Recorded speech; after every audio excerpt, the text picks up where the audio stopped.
Assalamualaikum warahmatullahi wabarakatuh. Perkenalkan, saya Fandi, staf pengajar di program studi ekonomi pembangunan Universitas Tengku Umar yang menempuh mata kuliah ekonomi pembangunan, pengetahuan makro dan ekonomi regional. Pada hari ini saya akan menguraikan dan menjelaskan satu mata kuliah yang saya ajarkan, yang saya ampu di program studi ekonomi pembangunan, yaitu mata kuliah ekonomi pembangunan lanjutan. Mata kuliah tersebut berada pada semester 5 dan di semester ganjil tahun ajaran. Jadi mata kuliah tersebut terdiri dari 3 SKS, lalu dengan masa 150 menit. Lalu tujuan dari mata kuliah ini adalah bagaimana mahasiswa mampu memahami isu-isu strategis, masalah-masalah yang berkaitan dengan pembangunan ekonomi, baik itu secara human capital dan pembangunan ekonomi mikro dan makro yang utamanya. Lalu bagaimana memberikan solusi-solusi yang konkret untuk mengatasi masalah yang ada di negaranya, terutama mampu mengatasi apa-apa yang bisa dia kerjakan oleh mahasiswa itu sendiri. Lalu dari mata kuliah tersebut terdiri dari 16 mata pertemuan. 2 pertemuan digunakan untuk melakukan evaluasi pelajaran, yaitu ada UTS dan ada UAS, ujian akhir semester. Dari 14 pertemuan tersebut terdiri dari membahas tentang evolusi makna pembangunan, bagaimana kondisi pembangunan di era terkini, lalu indikator pembangunan, lalu ada yang berbicara tentang masalah-masalah seperti kemiskinan, pengangguran, dan ketimpangan, lalu diakhiri dengan bagaimana menciptakan strategi industri di daerah maupun secara kumulatifnya di nasional dan negara, sehingga negara ini bisa menghasilkan bibit-bibit unggul di bidang swasta, yaitu wirausaha, maupun bisa berkontribusi dalam menciptakan ekonomi yang mumpuni di masa yang akan datang. Selanjutnya, materi ini didukung oleh beberapa referensi yang digunakan, seperti buku yang ditulis oleh Amartya Sen, yaitu Development of Freedom, ada seperti buku Akire, lalu ada beberapa Todaro tentang pembangunan ekonomi, dan beberapa jurnal internasional yang terindeks Scopus untuk mahasiswa bisa menganalisis dan membaca sehingga mendapat insight-insight baru yang bisa digunakan di lingkungannya. Metode pembelajaran yang digunakan di kelas terdiri dari beberapa seperti project based learning, ada quantum learning, ada think peer share, ada jigsaw, dan ada yang namanya discovery learning. Lalu pendekatan yang digunakan dalam pengajaran adalah pendekatan interaktif dan kontekstual dengan mengkombinasi dengan CBSA, sehingga interaksi itu antar mahasiswa bersifat induktif dan deduktif, sehingga menghasilkan ide-ide baru di luar kelas maupun di luar kelas. Project based learning, evaluasi pembelajaran itu digunakan ranah penilaiannya yaitu kognitif dengan melakukan tes tulis dan tes lisan. Lalu ada yang namanya psikomotorik, yaitu dengan praktek, yaitu dengan memberikan tugas kepada mahasiswa, lalu mahasiswa melakukan investigasi di lapangan dalam bentuk proyek, lalu melaporkan kembali di ruang kelas untuk didiskusikan bersama-sama mahasiswa dan pihak terkait. Lalu ada afektif, yaitu dengan mengamati sikap dan perilaku daripada mahasiswa itu, karena diketahui bahwa ilmu berada di bawah adab. Jadi ketika mahasiswa memiliki adab, maka itu menjadi nilai tambah bagi mahasiswa itu sendiri. Lalu dalam proses penilaian itu terdiri dari tugas itu bernilai 15%, kuis itu bernilai 10%, lalu ada UTS 35%, lalu ada UAS yaitu bernilai 40%. Jadi total 10%, nilai tersebut akan menjadi diakumulasi untuk menjadi nilai akhir di semester nanti. Mungkin itu saja presentasi singkat saya mengenai deskriptif diri saya. Sebentar lagi kita akan melihat bagaimana saya mengajar di kelas sesuai dengan rancangan pembelajaran yang akan dilakukan nanti. Mungkin itu saja. Terima kasih atas atensinya. Saya ucapkan Assalamualaikum warahmatullahi wabarakatuh.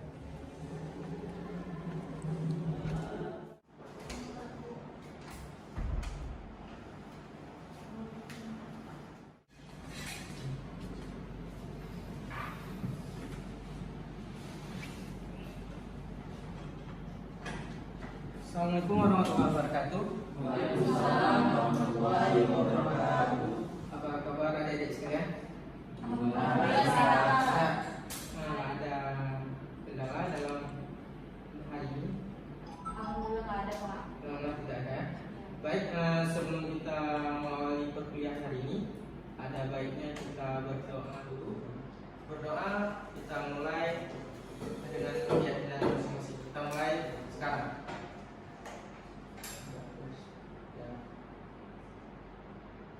Doa selesai. Selama ini ada bagaimana UTS kemarin, ada kendala tidak dalam menjawab soal-soal yang telah saya berikan di minggu lalu? Saya, Pak. Baik, silakan Ai. Jadi menurut saya nih, Pak, ya, udah UTS kemarin saya kesulitan dalam menjawab soalnya, Pak. Apa baiknya kan, Pak, atau bagaimana kalau soal UTS itu adalah pengembangan dari tugas-tugas atau ini soal-soal yang pernah kita kerjakan di kelas, Pak. Jadi pas UTS itu seperti sudah briefing, Pak, sebelumnya gitu, nggak begitu kesulitan. Baik, nanti mengenai UTS itu soal-soal dan penugasan kita akan perbaiki lagi di pertemuan selanjutnya, sehingga nanti teman-teman dapat bisa menjawab soal-soal di ujian akhir semester. Ya. Hari ini kita akan masuk dalam pertemuan ke-9, yaitu tentang paradigma pembangunan manusia berdimensi manusia. Kita mulai perkuliahan dulu bahwa dalam paradigma pembangunan berdimensi manusia itu tujuan dari mata kuliah ini adalah mahasiswa mampu memahami faktor-faktor yang menyebabkan keterlambatan atau perhatian terhadap pembangunan ekonomi di negara berkembang. Jadi faktor dalam produksi atau dalam produktivitas suatu negara itu dipengaruhi oleh tenaga kerja, yaitu human kapital, lalu ada modal. Yang modal itu seperti juga sumber daya alam dan sebagainya. Jadi tujuan dari mata kuliah ini itu selanjutnya mahasiswa dapat diharapkan memahami isu-isu yang sedang berkembang saat ini di daerah, sehingga mahasiswa itu dapat mengatasi masalah dengan memberikan solusi yang konkret di masyarakat. Selanjutnya materi ini terdiri dari kependudukan dan dari sisi pembangunan, ada pengangguran dalam dampaknya terhadap pembangunan daerah, dan partisipasi perempuan atau wanita dalam pembangunan. Oke, dalam kelas pertemuan ini ada kelompok nanti yang akan presentasi ya. Pada hari ini ada Fajar yang bertugas untuk menyampaikan hasil investigasinya yang akan dipaparkan kepada kita semua. Lalu selanjutnya lanjut, sebelum kita awali perkuliahan, kita lihat dulu.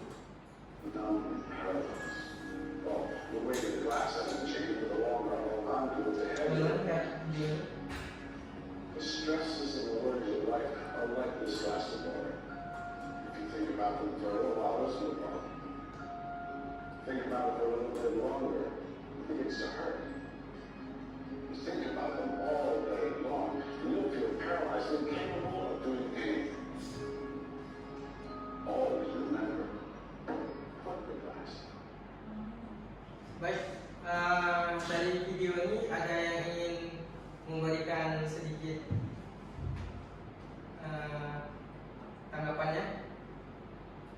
Ayu tadi Ayu menyatakan bahwa sulit dalam menjawab soal. UTS. Ya.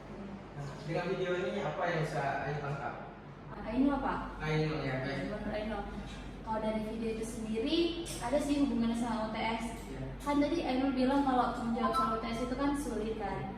Berarti kalau dari menurut video itu kan kalau sebenarnya masa kelas itu berat kelas itu tidak berubah-ubah. Yang berubah itu ketika kita memegangnya tergantung waktunya atau 1 menit, 1 jam, atau seharian itu juga dengan tugas ataupun UTS Pak. Jadi kalau dikasih soal itu segera dilakukan gitu. Seperti kelas tadi segera ditaruh biar kita tuh nggak kepikirannya lama gitu. Baik, terima kasih Ainul ya. Bahwa teman-teman semua kan udah UTS. Jadi masa untuk UTS itu udah selesai. Jadi jangan stres bahwa nilai sedikit, karena kita menilai bukan hanya pada nilainya, tapi apa yang kita dapatkan daripada apa yang kita pelajari dan apa yang kita pahami. Oke, selanjutnya lanjut pada pertemuan kali ini, yaitu tema yang dibahas adalah ekonomi demografi, yaitu bagaimana kita harus mengetahui dulu bagaimana human capital itu. Human capital itu berasal dari penduduk, people atau orang. Jadi kita harus memahami dulu apa itu tentang manusia dan secara komparatif itu yang disebut dengan penduduk.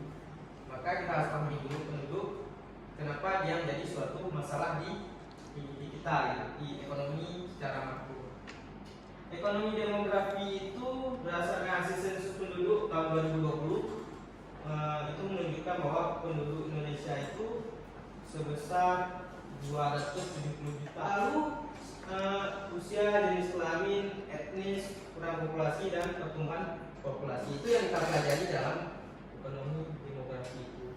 Sehingga ketika penduduk itu sudah banyak, itu bermanfaat enggak bagi Indonesia, daerah kita? Itu kalau bermanfaat yang namanya ada bonus demografi. Kalau tidak bermanfaat itu akan menjadi masalah. Karena kenapa? Di situ akan menciptakan orang-orang penduduk itu bekerja atau tidak. Kalau tidak bekerja dia akan jadi pengangguran. Kalau bekerja itu akan menjadi bonus demografi, bahwa akan menciptakan manusia-manusia yang berkualitas dan produktif. Oke. Kenapa penduduk itu menjadi masalah? Karena dalam model dasar Malthusian menyatakan bahwa populasi orang tumbuh itu kan, misalkan dalam keluarga kita ada 4 orang, 4-4-nya nikah, 4-4-nya melahirkan 2 anak. 4 kali 2 berapa? 8. Berarti hubungannya lajunya ada geometris, bukan 4 pertumbuhannya 1, 2, 3 gitu, tidak. Sedangkan makanan, lahan kita terbatas, tidak mungkin satu lahan itu bisa menghasilkan produksi yang berkali 4 gitu, seperti tadi jumlah penduduk. Yang anaknya 4, anaknya cucunya 2, jadi 4, jadi 8 dan sebagainya. Sehingga dampaknya adalah jumlah penduduk tidak seimbang dengan jumlah makanan. Maka isu ketahanan pangan itu menarik dibahas saat ini. Karena kenapa? Takutnya jumlah makanan kita ini tidak cukup memberikan kepada penduduknya. Sehingga solusinya adalah bagaimana menciptakan masyarakat itu atau penduduk itu yang berkualitas, sehingga dia tidak menjadi pengangguran. Oke, dampaknya seperti tadi, bahwa populasi yang terjebak dalam standar hidup ini karena kan tidak adanya pengendalian bayaran. Yaitu kalau kita mau nikah, lalu kita rencanakan dulu bagaimana apa tahapan yang kita lakukan. Lalu Malthus mengakui bahwa keadaannya pengangkangan moral, maksudnya adalah perlu membuat kebijakan perencanaan. Seperti sekarang kalau di Indonesia ada yang namanya keluarga berencana ya, BPKBE, lembaga yang mengatur kelahiran.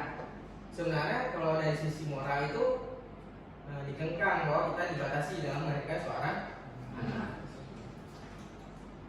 Oke, selanjutnya definisinya mungkin teman-teman sudah paham, kita berfokus pada pengangguran. Iya.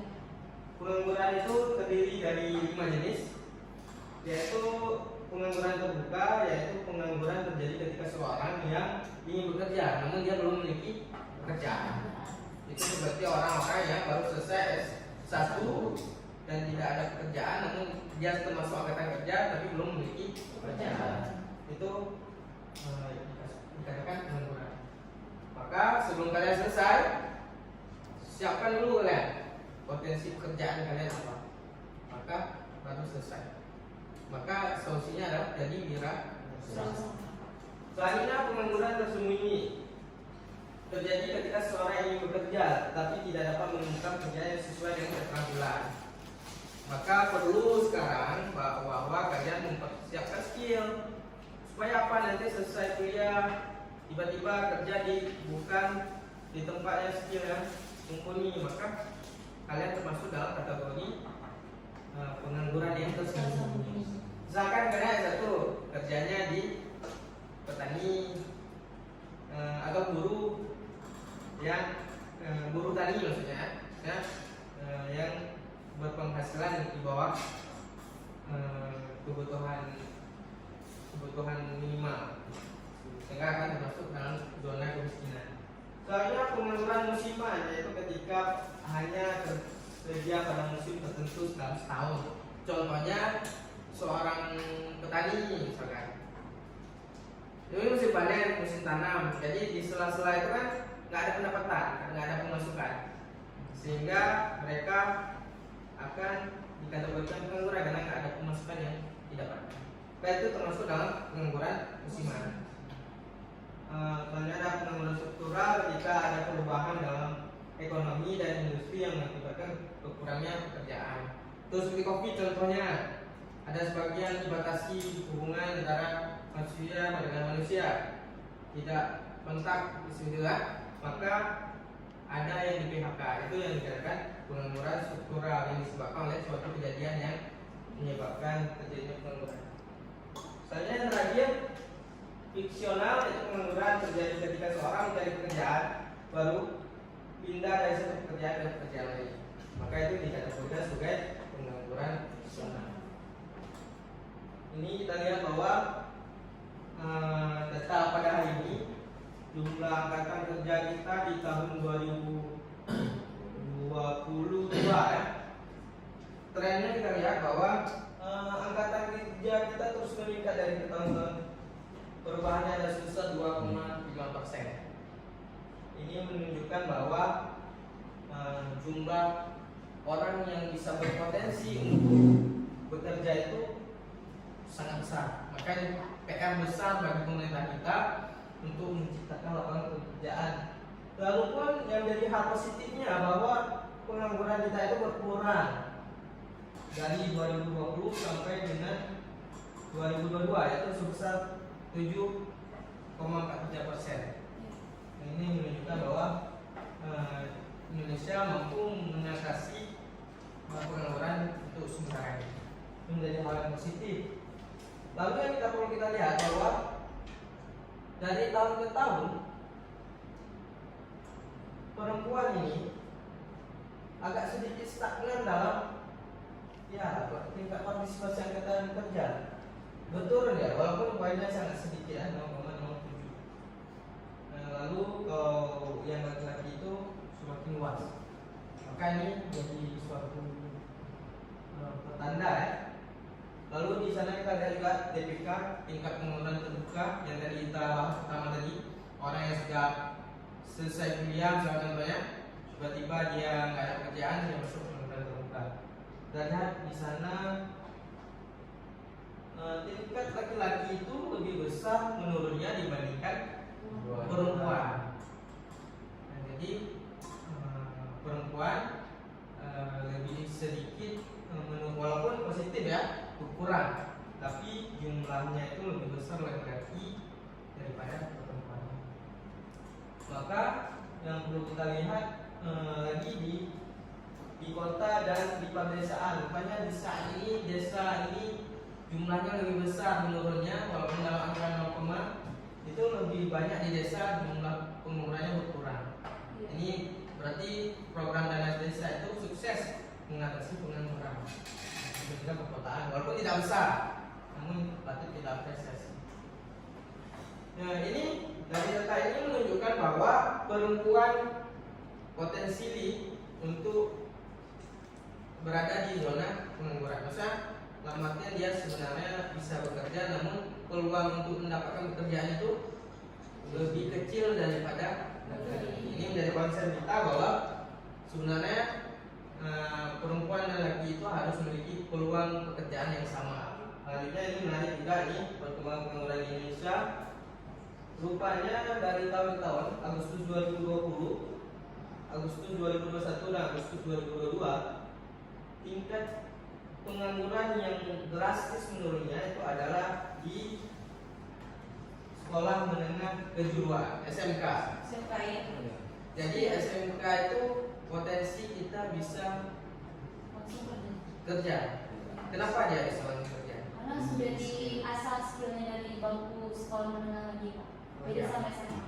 Betul, bahwa dia memiliki keterampilan sehingga dia bisa mandiri dalam mendapatkan pekerjaan. Sedangkan kita lihat S1, mana S1? Sekolah Diploma paling ujung. ini angkanya. Sedangkan diploma juga menurun. Sedangkan S1, S2, S3 itu lebih smooth, artinya bahwa menurunnya itu lebih sedikit dibandingkan diploma diploma 1, 2, dan 3 dan SMK. Oke, selanjutnya beberapa langkah yang dapat dilakukan untuk mengurangi tingkat pengangguran, yaitu investasi, pelatihan dan pendidikan, program pengangguran, yaitu pemerintah dapat memberikan program pengurangan pengangguran seperti tunjangan, misalkan. Kalau pelatihan dapat seperti meningkatkan keterampilan, yaitu dengan badan lembaga pelatihan (BLK). Lalu peningkatan investasi, yaitu membuka ruang bagi investor untuk masuk di kita sehingga kita bisa membuka lapangan pekerjaan bagi masyarakat. Nah, ini yang bahas kita tadi, kemiskinan dan perempuan. Kenapa perempuan itu identik dengan kemiskinan? Yang pertama, ketika kemiskinan itu disebabkan oleh 5 hal. Yang pertama ada kesenjangan upah, keterbatasan akses pada pendidikan, peran tradisional dalam keluarga, diskriminasi dalam hukum dan kebijakan, dan keterbatasan akses pada sumber daya ekonomi. Baik, sebelum kita lanjut lagi, ada yang bertanya di sini? Oh ya, baik, silakan. Saya mau bertanya Pak, sebenarnya di dalam perempuan itu ada di pada poin keempat, yang situ dikatakan ada diskriminasi dalam hukum dan kebijakan. Nah, yang saya tanyakan, apa hubungannya perempuan dengan diskriminasi dalam hukum dan kebijakan? Baik, saya akan menjawab pertanyaan dari Jul yang saya bawa sini bahwa saat ini perempuan identik dengan lemah, maksudnya dalam beberapa hal kebijakan, dalam pekerjaan dan sebagainya yang dianggap tidak mampu dikerjakan. Banyak produk-produk hukum itu yang membatasi perempuan untuk masuk dalam pekerjaan tersebut. Oke. Selanjutnya aspek yang disasar untuk mengatasi kemiskinan perempuan, meningkatkan akses perempuan dalam pendidikan dan pelatihan. Yang kedua adalah memberikan akses pada pembiayaan, sumber daya ekonomi yang dibutuhkan untuk mengembangkan usaha, meningkatkan kesadaran masyarakat, pentingnya kesetaraan gender. Yang keempat, mendorong kebijakan yang mendukung kesetaraan gender. Yang kelima, menghapus diskriminasi gender di perempuan, lalu memberikan dukungan pada perempuan yang berada pada sisi situasi yang rentan. Baik, terima kasih. Itulah beberapa materi pada hari ini. Oke, selanjutnya kita fokus kepada tugas pribadi ya. Pada hari ini ada Fajar yang menjadi penyaji atau hasil investigasinya di lapangan. Apa yang berkaitan pengangguran di daerahnya atau di Indonesia, pengamatannya. Baik, pada Fajar kami persilakan. Assalamualaikum warahmatullahi wabarakatuh. Waalaikumsalam. Di sini saya akan menjelaskan mengenai apa yang saya dapat dari investigasi saya di daerah saya sendiri, yaitu di Simelu. Di Simelu terdapat pengangguran. Penyebabnya yang pertama adalah kurangnya lapangan pekerjaan, dan yang kedua adalah SDM yang tidak memiliki skill, dan yang ketiga adalah kemajuan teknologi di daerah saya. Di sini saya dapat memberikan solusi kepada pemerintah di daerah saya. Yang pertama adalah pelatihan dan pendidikan itu perlu dilakukan untuk seluruh masyarakat atau yang tidak memiliki pekerjaan. Yang kedua adalah memperbanyak lapangan pekerjaan, dan yang terakhir adalah kebijakan pemerintah. Sekian dari saya, terima kasih. Assalamualaikum warahmatullahi wabarakatuh. Waalaikumsalam warahmatullahi wabarakatuh. Terima kasih Fajar. Nanti hasil analisisnya yang tertuang dalam tulisan dan buku nanti sebelum nanti bisa di-emailkan ke saya ya. Iya Pak. Di-emailkan nanti biar saya melakukan penilaian yang baik untuk Fajar. Selanjutnya dari hasil Fajar ini ada yang ingin ditanyakan? Baik, Sarah, silakan Sarah. Baik, saya akan bertanya, kan sekarang ini kan banyak pengangguran yang lulusan S1. Yang Bapak sebutkan tadi yang termasuk adalah pengangguran terbuka. Apa kebijakan pemerintah untuk mengatasi pengangguran terdidik yang ada di Indonesia sekarang ini yang semakin lama semakin banyak ini? Menurut saya, apa kebijakan pemerintah? Baik. Mai, silakan Mai. Mungkin dengan menjadi wirausaha Pak, membuat usaha sendiri sehingga kita bisa menciptakan lapangan pekerjaan bagi orang lain. Oh baik. Ada lagi? Sudah? Sudah. Baik. Terima kasih Mai yang telah membantu Fajar dalam menjawab ya, bahwa walaupun kita berpendidikan tinggi, kita juga memiliki skill. Pada poin ini, angka pengusaha itu 20% cuma. Angka wirausaha itu 20%, itu dibandingkan dengan total angkatan kerja kita. Masih ada 80% itu sebagai buruh semua. Nah, kita di sini yang ada di sini harus memiliki niat untuk menumbuhkan, meningkatkan angka yang berwirausaha sendiri. Bagaimana kita juga selain membantu diri kita sendiri untuk mendapat penghasilan yang layak, dan juga membantu pemerintah dan negara untuk mengatasi kemiskinan. Pertemuan ke depan kita akan membahas tentang kemiskinan yang lebih spesifik, indikator apa-apa saja yang menyebabkan orang itu jatuh pada kemiskinan. Nanti bahannya akan saya kirimkan ke fakultas selaku penting ya, selaku penting, maka nanti tolong disebarkan ke sebelum saya akhiri ini ada beberapa yang ingin saya sampaikan kepada teman-teman, bahwa pertemuan kita ini sangat terbatas dalam kelas. Tidak cukup kalian menimba ilmu itu dalam hanya berapa puluh menit ini atau dalam 60 menit lebih dan sebagainya, tidak cukup karena ilmu itu sangat luas. Maka kepada teman-teman saya harapkan untuk terus belajar, bahwa setelah selesai kuliah kalian akan berinteraksi dengan masyarakat. Ketika kalian berinteraksi dengan masyarakat, kalian mampu, sudah terbiasa, kalian insya Allah akan tidak terhindar dari hal-hal yang membuat kalian tidak diterima di masyarakat atau tidak minder dan sebagainya. Itu harapan saya, terus belajar dimanapun kalian berada, baik yang tua maupun yang muda. Mungkin itu saja pada pertemuan pada hari ini. Saya akhiri kelas ini. Assalamualaikum warahmatullahi wabarakatuh. Salam sejahtera kita semua. Demikianlah video pemaparan pembelajaran mata kuliah ekonomi pembangunan lanjutan. Semoga bermanfaat bagi kita semua. Saya ucapkan terima kasih. Assalamualaikum warahmatullahi wabarakatuh.